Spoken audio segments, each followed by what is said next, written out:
साथ अंकिता पाल बुलेटिन की शुरुआत करते हैं। जिला नियंत्रण कक्ष टिहरी के माध्यम से एसडीआरएफ टीम को सूचना मिली कि चौकी कुम्हाड़ा क्षेत्र में आनंद चौक के पास में एक वाहन दुर्घटना ग्रस्त हो गया है और जिसमें रेस्क्यू के लिए एसडीआरएफ टीम की जरूरत है। और जिसके बाद में आपको बताते चले कि SDRF team SI Rajvar Singh Rana के नेतृत्व में जरूरी रेस्क्यू उपकरण के साथ में तुरंत घटनास्थल के लिए रवाना हुई और कार में पिता पुत्र सवार थे जो माल देवता से चंबा की ओर जा रहे थे। आनंद चौक के पास में बेकाबू होकर 200 मीटर गहरी खाई में दुर्घटनाग्रस्त हो गए। कार सवार दोनों व्यक्तियों की घटनास्थल पर मौत हो गई और एसडीआरएफ टीम ने खाई में उतरकर कड़ी मशक्कत के बाद रोप स्ट्रक्चर के माध्यम से खाई से मुख्य मार्ग तक लाकर दोनों के शवों को जिला पुलिस के हवाले किया है।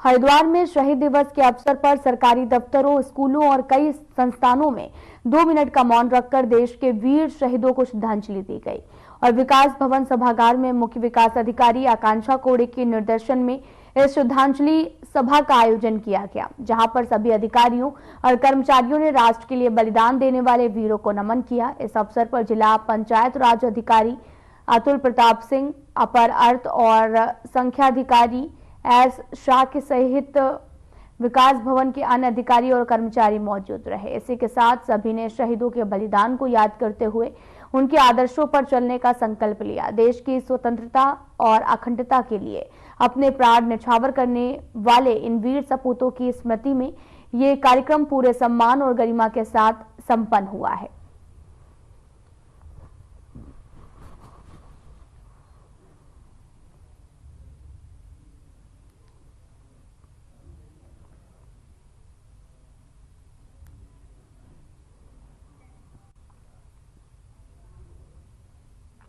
उत्तराखंड में धामी सरकार चारधाम यात्रा की तर्ज पर शीतकालीन यात्रा को बढ़ावा दे रही है। मुख्यमंत्री पुष्कर सिंह धामी ने 8 दिसंबर 2024 को बाबा केदार के शीतकालीन प्रवास स्थल ओकारेश्वर मंदिर ऊखीमठ से शीतकालीन यात्रा का शुभारंभ किया था और इस यात्रा की शुरुआत के बाद अब प्रदेश में पूरे साल भर देश और दुनिया के तीर्थ यात्री उत्तराखंड आ सकेंगे। वहीं अब 38 में राष्ट्रीय खेलों के शुभारंभ के मौके पर प्रधानमंत्री नरेंद्र मोदी उत्तराखंड में हो रहे शीतकालीन यात्रा की ब्रांडिंग भी कर रहे हैं। 38वें राष्ट्रीय खेलों के शुभारंभ के मौके पर मंच से प्रधानमंत्री नरेंद्र मोदी ने कहा कि उत्तराखंड मेरा जो है वो दूसरा यहाँ पर हिस्सा बना हुआ है और साथ ही प्रधानमंत्री के शीतकालीन यात्रा को लेकर बीजेपी के प्रदेश महामंत्री आदित्य कोठारी का भी कहना है कि उत्तराखंड के प्रति प्रधानमंत्री का गहरा लगाव है और प्रधानमंत्री बनने के बाद से बड़ी योजनाएं उत्तराखंड को मिली हैं। आगामी 5 फरवरी को प्रधानमंत्री का उत्तरकाशी जिले के हर्षिल का दौरा प्रस्तावित है।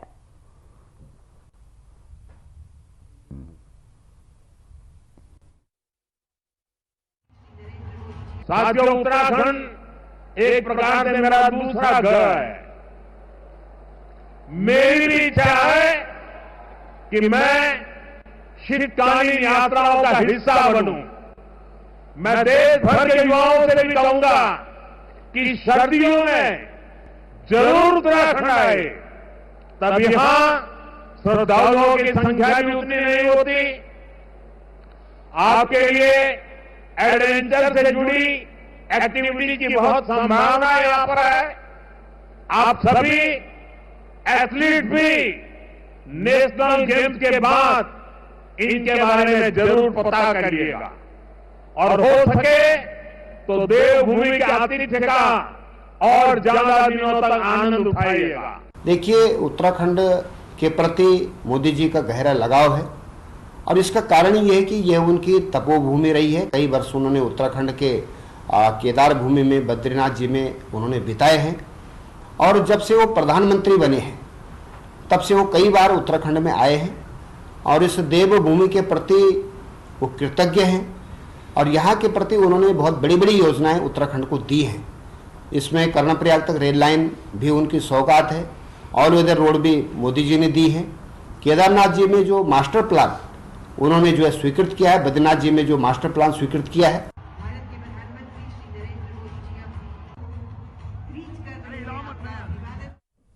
प्रयागराज महाकुंभ जैसे विशाल धार्मिक आयोजन में उत्तराखंड पुलिस की एसडीआरएफ के जवान महत्वपूर्ण भूमिका का निर्वहन कर रहे हैं। सभी घाटों पर श्रद्धालुओं की सुरक्षा सुनिश्चित करने के लिए एसडीआरएफ जवान कठिन परिस्थितियों में राहत कार्यों, आपातकालीन सेवाओं और जरूरत पड़ने पर त्वरित प्रतिक्रिया देने के लिए पूरी निष्ठा से डटे हुए हैं। साथ ही एसडीआरएफ उत्तराखंड की सेवाएं महाकुंभ जैसे विशाल धार्मिक आयोजन को सफल और सुरक्षित बनाने में अहम योगदान दे रही हैं।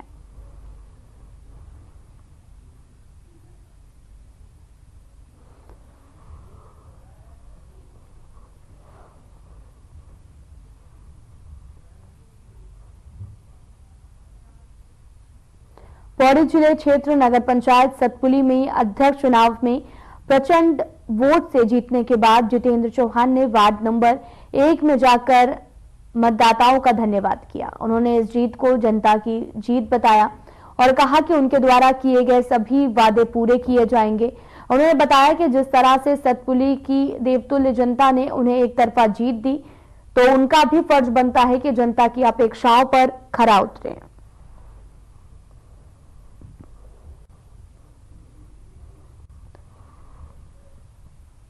वार्ड नंबर 1 में जहाँ के पार्षद अमन रावत जी बने हैं, मैं उस वार्ड में सारी मातृशक्ति का कुछ लोग भी यहाँ पर हैं, सबका धन्यवाद करने आया हूँ। और ये कार्यक्रम मेरा ऐसे चल रहा है और मुझे कल जो है वार्ड नंबर 4 में भी जाना है। 2 नंबर वार्ड में उस दिन दो नंबर वार्ड मेरा ईद के दिन हो गया था, मुझे धन्यवाद करना था। और 3 नंबर वार्ड मुझे परसों जाना है। धन्यवाद करना चाहूँगा अपने विलास मोहल्ले वार्ड नंबर 1 का और समस्त नहर घाटी सतपुली की जनता का कि आप लोगों ने हमारे चारों सभासद और अध्यक्ष को भारी बहुमत से अपना आशीर्वाद देकर विजय बनाया है। देखिए, हमारा सीधा मुद्दा ये है कि हमें जो पिछले 5 साल में जो कार्य नहीं हो पाए हैं उन कार्यों को हम पूर्ण करेंगे और जो मातृशक्ति ने हमें आशीर्वाद दिया है उनकी विजयों पर पूरी तरीके से खड़ा होगा।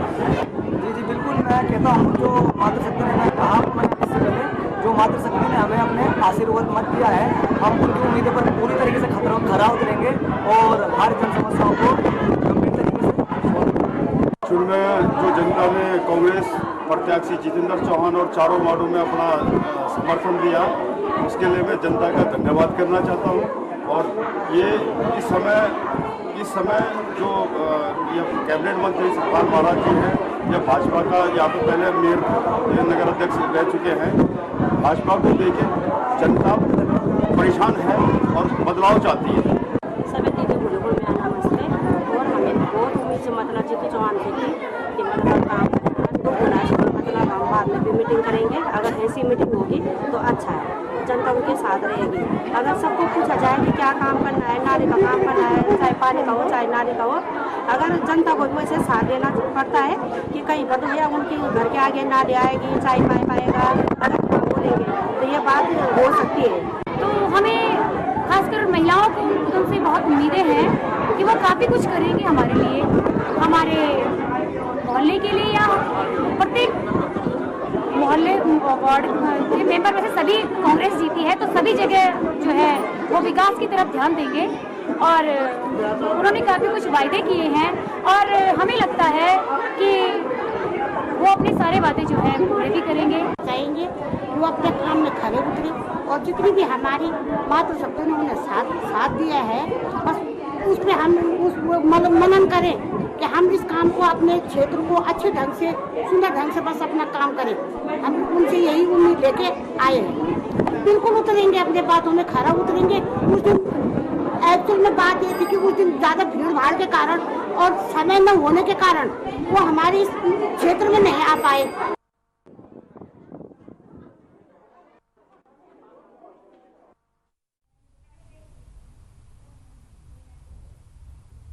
फिलहाल यहाँ रुकते हैं एक छोटे से ब्रेक के लिए।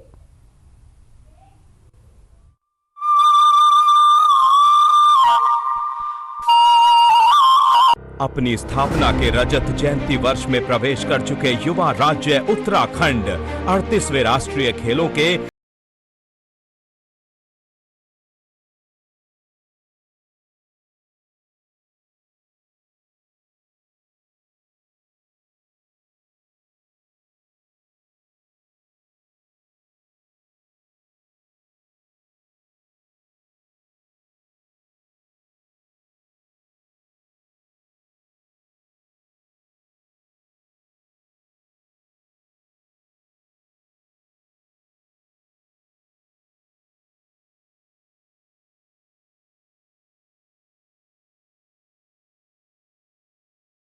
की गई। मैं देवभूमि उत्तराखंड के सभी लोगों की तरफ से आदरणीय प्रधानमंत्री श्री नरेंद्र मोदी जी का धन्यवाद प्रदान करता हूं। 28 जनवरी से 14 फरवरी 2025 तक चलने वाले राष्ट्रीय खेलों का सुंदर लोगो और शुभंकर मौली दोनों ही उत्तराखंड के राजकीय पक्षी मोनाल से प्रेरित है, जो प्रदेश की विशिष्टता को प्रदर्शित करने के साथ उत्तराखंड की प्राकृतिक सुंदरता और विविधता के रंगों को भारत के प्रत्येक कोने तक पहुंचाएगा।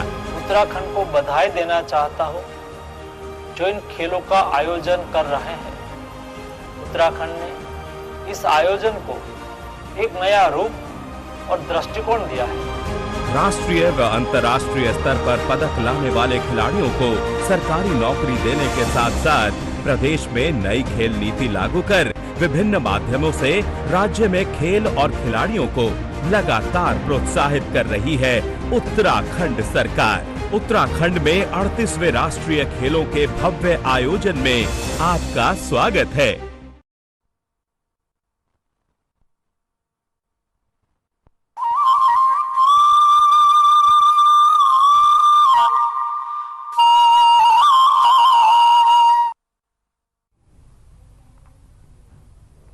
ब्रेक के बाद स्वागत है, आप सभी का रुख करते हैं खबरों की तरफ। मसूरी पुलिस ने 19 साल की युवती के साथ दुष्कर्म करने वाले 26 साल के व्यक्ति को सहारनपुर से गिरफ्तार किया है।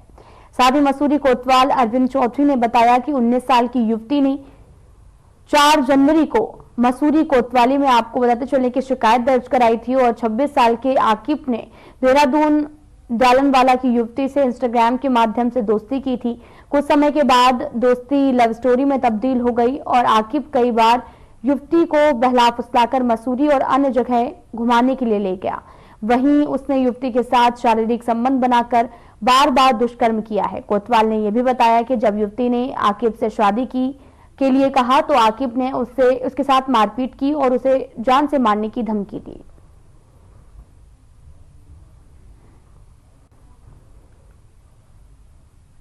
जनवरी माह में एक लड़की हमारे पास आई और उसने यहाँ पर एक मुकदमा दर्ज करा कि एक लड़का जो उससे इंस्टाग्राम के माध्यम से दोस्ती हुई थी उसके साथ शादी का झांसा देकर अलग अलग जगह पर, जिनमें मसूरी भी कई बार आया है, उसके साथ बलात्कार किया है।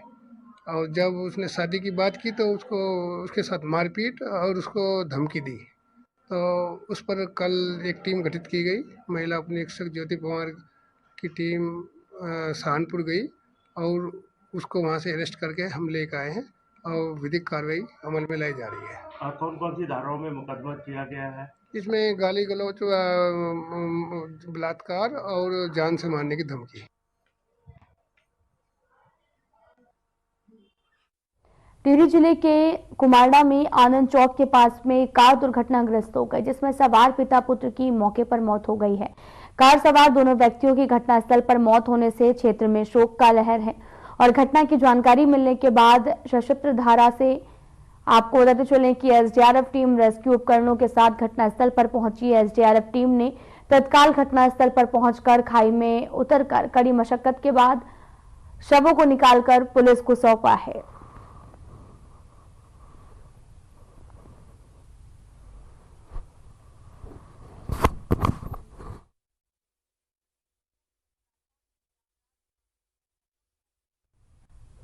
विकासनगर के ग्राम गुडरिच टी स्टेट के ग्रामीण 3 दिन से पानी की किल्लत से जूझ रहे हैं, जहां पर अभी नया पानी का टैंक बनाया गया है लेकिन उसकी हालत बदतर है। नवनिर्मित पानी के टैंक से पानी रिस कर बह रहा है लेकिन जल संस्थान विभाग के द्वारा इसका कोई भी ध्यान नहीं दिया जा रहा। वहीं ग्रामीणों ने भी बताया कि 3 दिन से पानी की कमी के कारण परेशान हैं, उनके नलों में पानी नहीं आ रहा है।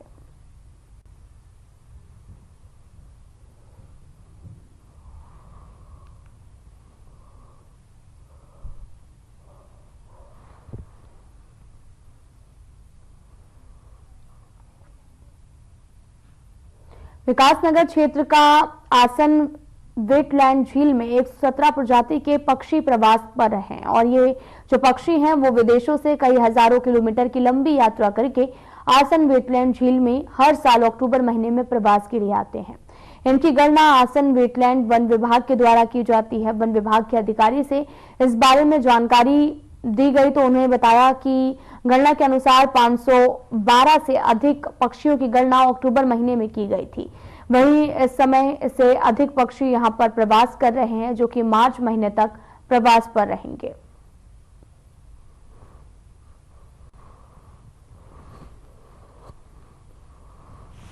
वेटलैंड कंजर्वेशन रिजर्व में माह अक्टूबर के प्रथम सप्ताह में प्रवासी पक्षियों का आना प्रारंभ होता है। तो अभी जो जनवरी में गणना की गई है इसमें 117 प्रकार के स्थानीय एवं प्रवासी पक्षी पाए गए हैं, जिसमें 5225 की इनकी संख्या पाई गई है। और अब ये जो जाना शुरू करेंगे तो फरवरी के लास्ट वीक से जाना शुरू करेंगे और मार्च तक लगभग प्रवासी पक्षी जा चुके हैं। यहाँ पे केवल आपको स्थानीय पक्षियों को देखने के लिए मिलेंगे। इसमें रेड क्रिस्टेड पोचार्ड है, रेडी सेल्डेक है, गैडवाल है, मलाड है, कूट है, यूरेशियन विजन्स हैं, तो स्टॉर्क्स भी हैं और पलाश फिशिगल्स भी है जो पेयर में दिखाई दिया है इस बार। तो इस प्रकार के पक्षी दुर्लभ प्रजाति का पक्षी है पलाश फिशिगल। तो काफ़ी संख्या में लोग पर्यटक यहाँ पे बर्डिंग करने के लिए आ रहे हैं। आगामी 5 फरवरी को प्रधानमंत्री नरेंद्र मोदी का उत्तराखंड दौरा प्रस्तावित है। प्रधानमंत्री मोदी उत्तरकाशी के हर्षिल का दौरा कर सकते हैं। पीएम मोदी ने राष्ट्रीय खेलों के शुभारंभ के मौके पर उत्तराखंड मेरा दूसरा घर है कहा और साथ ही शीतकालीन यात्रा को बढ़ावा देने की बात भी कही। इस पर कांग्रेस के प्रदेश प्रवक्ता शिषपाल बिष्ट ने कहा कि यदि प्रधानमंत्री नरेंद्र मोदी उत्तराखंड को अपना घर कहते हैं तो घर की अव्यवस्थाओं को ठीक करना भी उनकी जिम्मेदारी है और ये नहीं कि आप घर आए और चले गए। साथ ही शिषपाल बिष्ट ने यह भी कहा कि प्रधानमंत्री नरेंद्र मोदी सिर्फ राजनीतिक दौरे करते हैं, प्रदेश के हित में वे कोई भी निर्णय नहीं लेते। महिला सुरक्षा को लेकर कोई बात नहीं कहते, प्रदेश में बेरोजगारी को लेकर कुछ नहीं कहते। यदि प्रधानमंत्री को प्रदेश की चिंता है तो वे बड़ी घोषणाएं प्रदेश के हित में करें। उत्तराखंड राज्य विशेष पैकेज की मांग कर रहा है। शिषपाल बिष्ट ने कहा कि आगामी 5 फरवरी को कांग्रेस की नजर रहेगी कि राज्य के हित में प्रधानमंत्री नरेंद्र मोदी ने क्या वादे किए हैं। देखिए, प्रधानमंत्री नरेंद्र मोदी जी देश के प्रधानमंत्री हैं और जब चाहे वो कहीं भी आ जा सकते हैं। उत्तराखंड भी लगातार आते रहते हैं। अभी राष्ट्रीय खेलों के उद्घाटन के लिए भी आए थे, लेकिन उसमें भी राज्य के लिए कोई बड़ी घोषणाएं उन्होंने की और अब 5 तारीख को फिर से आ रहे हैं, अच्छी बात है। लेकिन राज्य को उनके दौरों से कुछ ना कुछ लाभ तो मिलना चाहिए, क्योंकि बेटियों की सुरक्षा पर अभी तक उन्होंने एक शब्द नहीं बोला। राज्य से पलायन को रोकने के लिए कोई भी उन्होंने बड़ी घोषणा राज्य के लिए नहीं की है।